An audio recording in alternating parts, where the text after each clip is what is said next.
The story of rededication and the light of the world. In 165 BCE, the Jewish people were living under the harsh rule of Antiochus IV Epiphanes, a Greek king who wanted everyone in his empire to follow Greek customs and religion. He outlawed Jewish worship, forcing the Jews to stop following their traditions and laws. Antiochus even went so far as to desecrate the temple in Jerusalem, which was the most sacred place for the Jewish people. He set up a statue of a Greek god in the temple and sacrificed pigs, an unclean animal according to Jewish law, on the altar. This was deeply offensive to the Jews, as the temple was where they connected with God, and now it had been defiled and made unholy. For the Jewish people, the temple wasn't just a building, it was a symbol of God's presence and their identity as His chosen people. Seeing it defiled and used for pagan worship caused immense pain and outrage. It felt like their connection to God had been broken. Antiochus's actions weren't just about power, they were an attack on the Jewish faith itself. For the Jews, restoring the temple and rededicating it to God wasn't just a physical task, it was a way to reclaim their faith, their freedom, and their relationship with God.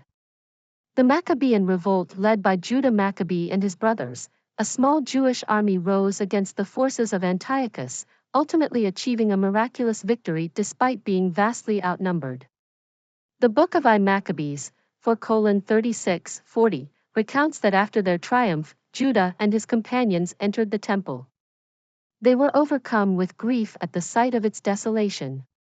Determined to restore the holiness of God's dwelling place, they set about purifying and rededicating the temple. The few people of God miraculously got the victory over darkness. After months of cleansing and preparation, the work was complete. On the 25th day of the month of Kislev, December 165 BCE, the temple was rededicated to God.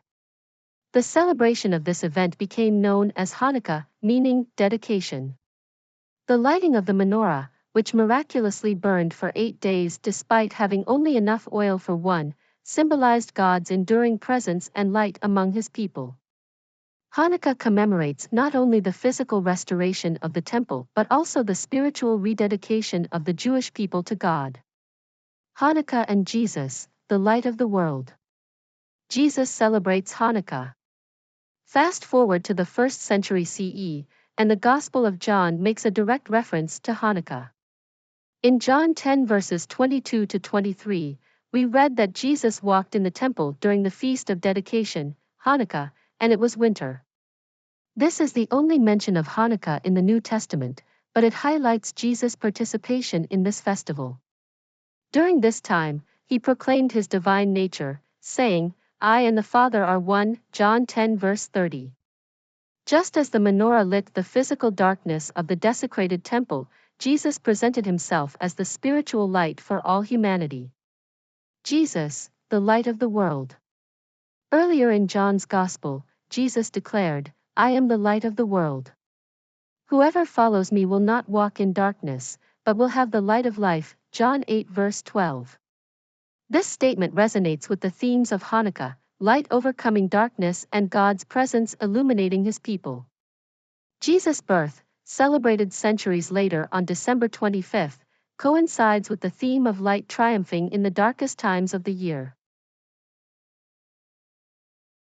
In Revelation 1 verses 12-13, the Apostle John describes a vision of Jesus Christ standing among 7 golden lampstands. These lampstands symbolize the 7 churches addressed in the book of Revelation, representing the universal church. Jesus is portrayed as the glorified Son of Man, clothed in a long robe with a golden sash, emphasizing His divine authority and priestly role. The imagery of the lampstands reflects Christ's presence and care for His church, illuminating their path and serving as a reminder of their mission to shine His light in the world. The connection to Jesus' birth. December 25, historical observances.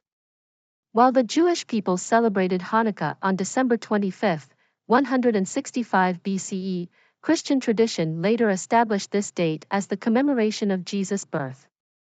The Roman historian Sextus Julius Africanus, circa 221 CE, calculated December 25 as the date of Jesus' birth, and this tradition became widespread by the 4th century. Early Christians may have been influenced by pre-existing winter celebrations like Hanukkah, which already carried themes of dedication, renewal, and divine light. The Tabernacle and the Incarnation. John 1 verse 14 states, "The Word became flesh and dwelt among us." The Greek word for dwelt can also mean tabernacled. This imagery evokes the idea of Jesus' body as the temple or dwelling place of God's presence.